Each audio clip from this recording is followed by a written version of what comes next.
पहले बात करेंगे मौसम की। उत्तराखंड में लगातार बारिश और बर्फबारी जारी है और अगले कुछ दिन और ऐसा ही मौसम रहने वाला है। मौसम विभाग ने उत्तराखंड में बारिश और बर्फबारी का अलर्ट जारी किया है। राज्य में अगले 2 दिन तेज बारिश का येलो अलर्ट है। देहरादून, टिहरी, पौड़ी, नैनीताल समेत 9 जिलों में तेज बारिश की संभावना जताई गई है। इसके साथ ही तेज आंधी को लेकर भी एडवाइजरी जारी की गई है। सभी जगहों पर प्रशासन को अलर्ट किया गया है। एसडीआरएफ के साथ ही पुलिस को भी चौकन्ना किया गया है। मानसून के आने से ठीक पहले हो रही बारिश से पहाड़ों पर तापमान भी खासा गिर गया है।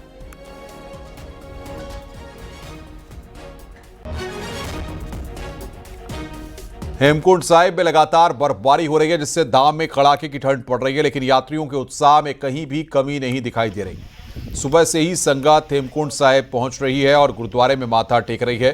हेमकुंड साहिब में एसडीआरएफ के साथ साथ पुलिस को भी श्रद्धालुओं की सुरक्षा के लिए तैनात किया गया है। पुलिस और एसडीआरएफ की टीम लगातार लोगों को सतर्क कर रही है। आप देख सकते हैं कि यहाँ अभी भी ताज़ा बर्फबारी हो रही है और बर्फबारी के बीच भक्तों का जोश कम नहीं हुआ है। केदारनाथ धाम में मौसम में बदलाव के साथ ही लगातार बारिश और बर्फबारी हो रही है, जिससे यहां पर ठंड भी बढ़ गई है। केदारनाथ से जो तस्वीर सामने आई है उसमें साफ देखा जा सकता है कि बर्फबारी के बीच केदारनाथ में दर्शन के लिए श्रद्धालुओं की खासी भीड़ देखी गई। फिलहाल इस समय धाम में 20 से 25 हजार श्रद्धालु दर्शन के लिए आ रहे हैं।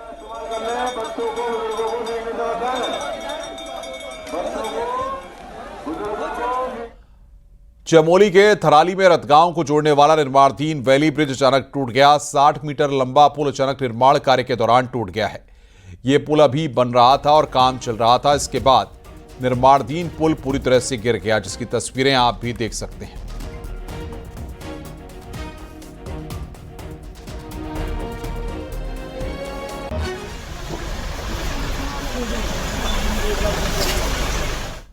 उत्तराखंड पंचायत चुनाव को लेकर बड़ी खबर है। राज्य में होने वाले पंचायत चुनाव का अभी जुलाई से भी आगे खिसकना लगभग तय हो गया है। आज हुई धामी कैबिनेट की बैठक में पंचायत नियमावली रखी गई। पंचायतों में ओबीसी आरक्षण पर आयोग की रिपोर्ट को लेकर एक राय नहीं बन पाई और इसकी समीक्षा के लिए कैबिनेट सब कमेटी बनाई गई है। सूत्रों के मुताबिक खबर है कि अब पंचायत चुनाव आगे खिसक सकते हैं, क्योंकि सब कमेटी की रिपोर्ट का इंतजार करना होगा। जबकि सूत्रों के मुताबिक राज्य सरकार 15 जुलाई तक पंचायत चुनाव कराना चाहती थी, लेकिन अब इसमें देरी होना तय है। पंचायत चुनाव के लिए हमारी सरकार तैयार है और आज कैबिनेट में यह विषय आया था और उसके लिए एक सब कमेटी बनाई गई है, जिसमें सुबोध भाई रेखारे जो मैं हूं, और शीघ्र ही वर्मा आयोग के जो फैसला उसका अध्ययन करने के बाद माननीय मुख्यमंत्री जी को उसकी जानकारी देंगे और उसके बाद जो है चुनाव में हम जाएंगे। और क्योंकि हमारी सरकार ने पूरी तैयारी कर रखी है और कोशिश है कि जल्दी से जल्दी हम चुनाव में जाएं। बद्रीनाथ धाम को लेकर धामी कैबिनेट में आज बड़ा फैसला लिया गया। बद्रीनाथ में अराइवल प्लाजा पर आइकॉनिक स्ट्रक्चर बनाने को कैबिनेट की मंजूरी दी गई है। बद्रीनाथ में सुदर्शन चक्र की प्रतिकृति बनाने की मंजूरी दी गई है। शेष नेत्र कमल की दीवार का भी यहां निर्माण किया जाएगा। बद्रीनारायण चौक पर पेड़ और नदी की कलाकृतियां स्थापित की जाएंगी। सीएम धामी की अध्यक्षता में हुई कैबिनेट की बैठक में बड़ा फैसला लिया गया। इसके बाद बीकेटीसी ने इस पर खुशी जताई है। बद्रीनाथ धाम में जिस प्रकार की योजनाएं ला रहे हैं, ये विशेष रूप से उन आने वाले तीर्थ यात्रियों के लिए और उत्तराखंड के लिए एक गौरव की बात है। और प्रदेश सरकार ने अगर इसको कैबिनेट में पास किया है तो मैं पूरी कैबिनेट सहित पुष्कर सिंह धामी जी का बहुत बहुत बद्रीनाथ केदारनाथ मंदिर समिति की ओर से, पूरे उत्तराखंड वासियों की ओर से और पेनखंडा वासियों की ओर से बहुत बहुत बधाई देता हूं। कांग्रेस नेता राहुल गांधी उत्तराखंड के नेताओं से गुरुवार को दिल्ली में मिलेंगे। इससे पहले राहुल गांधी का मध्य प्रदेश में दिया लंगड़े घोड़े वाला बयान वायरल हो रहा है। लंगड़े घोड़े का मतलब वो नेता हैं जो किसी के काम के नहीं हैं। राहुल गांधी के इस बयान के बाद कांग्रेस नेताओं में हलचल है कि उत्तराखंड का लंगड़ा घोड़ा कौन है।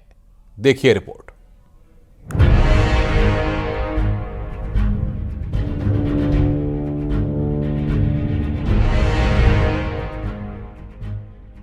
रेस के घोड़े मतलब मजबूत नेता, शादी के घोड़े मतलब नाम के नेता और लंगड़े घोड़े मतलब जो अब किसी काम के हैं ही नहीं। कांग्रेस के नेताओं की ये कैटेगरी कांग्रेस नेता राहुल गांधी ने तैयार की है। मंगलवार को मध्य प्रदेश में ऐसे लंगड़े घोड़ों को बाहर करने की बात राहुल गांधी ने कही और गुरुवार को उत्तराखंड कांग्रेस की मीटिंग दिल्ली में होने वाली है। मीटिंग में राष्ट्रीय अध्यक्ष मल्लिकार्जुन खड़गे, कांग्रेस नेता राहुल गांधी, संगठन महामंत्री केसी वेणुगोपाल, प्रभारी शैलजा समेत उत्तराखंड के सभी सीनियर नेता मौजूद रहेंगे। मीटिंग में उत्तराखंड में कांग्रेस पार्टी के हाल और 2027 में होने वाले चुनाव पर बात होगी। उत्तराखंड में सबसे सीनियर नेता हरीश रावत हैं, तो सवाल है कि उत्तराखंड कांग्रेस का लंगड़ा घोड़ा कौन है जो किसी काम का नहीं रहा। उत्तराखंड कांग्रेस में कितने लंगड़े घोड़े हैं? ये काम मेरा थोड़ी, ये तो पार्टी हाईकमान का काम है। मैं तो एक कार्यकर्ता हूँ। हाँ, यदि लंगड़ा तो नहीं हूँ लेकिन बूढ़ा घोड़ा तो हूँ। बूढ़े घोड़ों को भी अस्तबल में बांधना पड़ता है, चना वना खिलाना पड़ता है। वहीं लंगड़े घोड़े और राहुल गांधी कल क्या कह सकते हैं, इसकी उम्मीद आपको? मैं देखो, हमारे नेता है, जो कुछ कहेंगे हम उसको पुष्प मानेंगे। बात भले भविष्य की हो, लेकिन सवाल है कि क्या मध्य प्रदेश जैसा संदेश राहुल गांधी उत्तराखंड के नेताओं को भी देंगे? क्या उत्तराखंड में भी लंगड़े घोड़ों को विदा करने का वक्त आ चुका है? 10 साल से उत्तराखंड में कांग्रेस सत्ता से बाहर है। ऐसे में कौन सा घोड़ा रेस दौड़ने के लायक है, कौन सा लंगड़ा हो चुका है, क्या राहुल गांधी साफ साफ बता पाएंगे? वो चाहते हैं कि प्रत्येक व्यक्ति रिजल्ट दे, और अगर कोई व्यक्ति इसमें पीछे है तो इसका आशय इस बात से है कि उसको रिप्लेस बदलाव किया जाए। बाकी उसको कोई मतलब किसी उम्र के हिसाब से या किसी इस हिसाब से नहीं किया जाए। जहाँ तक उत्तराखंड की बात है, उत्तराखंड का इस बात से कोई लेना देना नहीं है। उत्तराखंड के संगठन की बैठक की समीक्षा वो कल करेंगे, वो अलग बात है, और मध्य प्रदेश के बारे में कही गई बात अलग है। देखिए, अब इस परिप्रेक्ष्य में मैं कोई बात कहूँ तो कदापि उचित नहीं है। ये राष्ट्रीय नेतृत्व का दायित्व है कि राष्ट्रीय नेतृत्व जो है क्या उत्तराखंड के परिप्रेक्ष्य में सोच रखता है। जो सोच राष्ट्रीय नेतृत्व की होगी, हम कांग्रेस के लोग उसको स्वीकार करते हुए तदनुसार प्रदेश के अंदर कांग्रेस को मजबूत करने का काम करेंगे। उत्तराखंड कांग्रेस में कौन सा घोड़ा काम का है, कौन सा घोड़ा लंगड़ा हो चुका है, ये गुरुवार को दिल्ली में होने वाली मीटिंग में पता चलेगा। पर फिलहाल चर्चा यही है कि उत्तराखंड कांग्रेस में लंगड़ा घोड़ा है कौन। देहरादून से न्यूज़ 18 के लिए दीपांकर भट्ट की रिपोर्ट।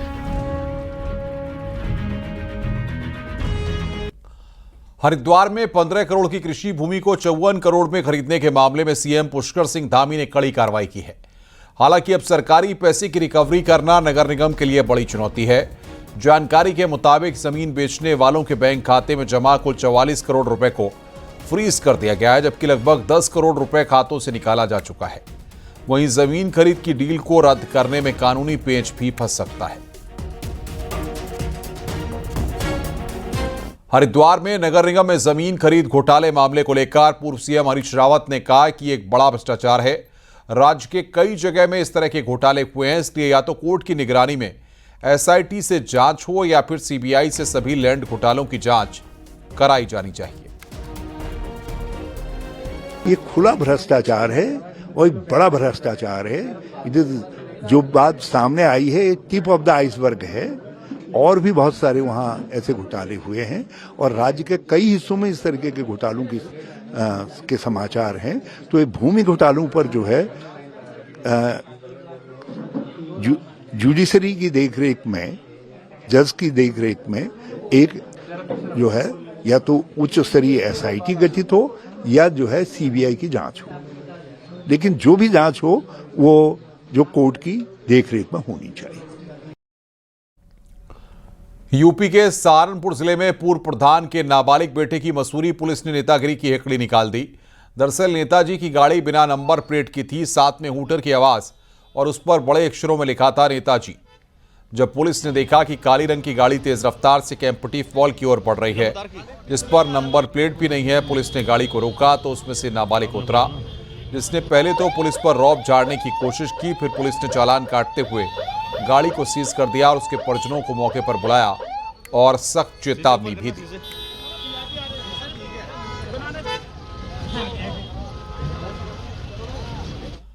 हरिद्वार से मां बेटी के रिश्ते को कलंकित कर देने वाला मामला सामने आया, जहां एक महिला पर अपनी ही 13 साल की बेटी का यौन शोषण कराने का आरोप लगा है। पति से विवाद के बाद अलग रह रही महिला अपनी बेटी को अपने बॉयफ्रेंड और उनके दोस्त के सामने परोस रही थी। खास बात यह है कि महिला बीजेपी की महिला मोर्चा की जिला अध्यक्ष रह चुकी है। महिला की घिनौनी करतूत सामने आने के बाद पार्टी ने आरोपी महिला को निष्कासित कर दिया है। पीड़ित किशोरी और उसके पिता की शिकायत पर पुलिस ने महिला के खिलाफ पॉक्सो और अन्य धाराओं में मुकदमा दर्ज कर महिला और उसके बॉयफ्रेंड को गिरफ्तार कर लिया है।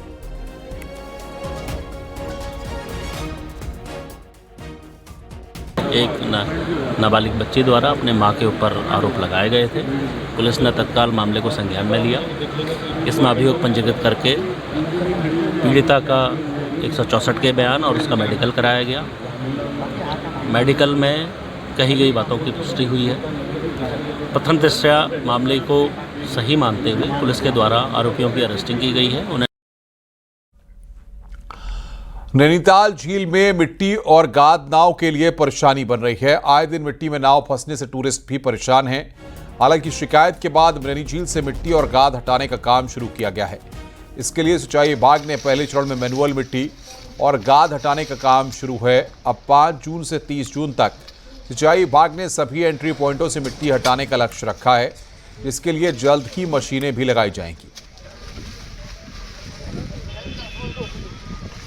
वाहनों से सिल्ट और गाद इत्यादि निकालने का कार्य हमारे द्वारा 5 जून से 30 जून के मध्य किए जाने का टारगेट रखा गया है, जिसमें कि जो नालों के मुहाने पर गाद जमा है उसको बाहर निकाल के इसकी कैपेसिटी में वृद्धि का प्लान है। नैनीताल में मां नैना देवी का मंदिर 51 शक्तिपीठों में से एक है। मंदिर में एक हफ्ते से धार्मिक आयोजन हो रहे हैं। माना जाता है कि ये मंदिर पहले कुछ दूरी पर था, जहां पहले पूजा होती थी, लेकिन आज जिस जगह पर मंदिर स्थापित है वो 143 साल पहले तैयार किया गया था। इसका बुधवार को स्थापना दिवस है। इसी के लिए यहाँ कई धार्मिक आयोजन हो रहे हैं। इस मंदिर की मान्यता यहाँ तक है कि कई लोगों की नेत्रों की ज्योति भी मां सती के आशीर्वाद से ठीक हो गई है। ये नैना देवी टेम्पल दर्शन करके मुझे बहुत अच्छा लगा। यहाँ पे मुझे पता लगा कि आज माता जी का स्थापना दिवस है, तो ये मेरे लिए बहुत अच्छी बात है और दर्शन करके मुझे बहुत अच्छा लगा। यहाँ पे देख रहे हैं पीछे बहुत भीड़ है। यहाँ पे जब भी आते हैं कुछ मांगते हैं हमेशा पूरा होता है। नैना देवी का मंदिर और ये इतना सुरम्य जो तालाब है नैना देवी का, जिसके नाम पर इस नैनीताल शहर का नाम भी है, वो यहाँ हमको इसे मनाने का मौका मिलता है। 1863 में यह नया मंदिर बना था, उसका आज स्थापना दिवस है। बकरीद से पहले बाजारों में रौनक दिख रही है। देहरादून में 2 लाख के बकरे की जोड़ी इन दिनों खूब चर्चा में है। बकरीद के लिए सजी बकरा मंडी में पंजाब से आई 2 कुंटल से ज्यादा वजनी बकरे की जोड़ी खूब लाइमलाइट में है। देखिए हमारी रिपोर्ट।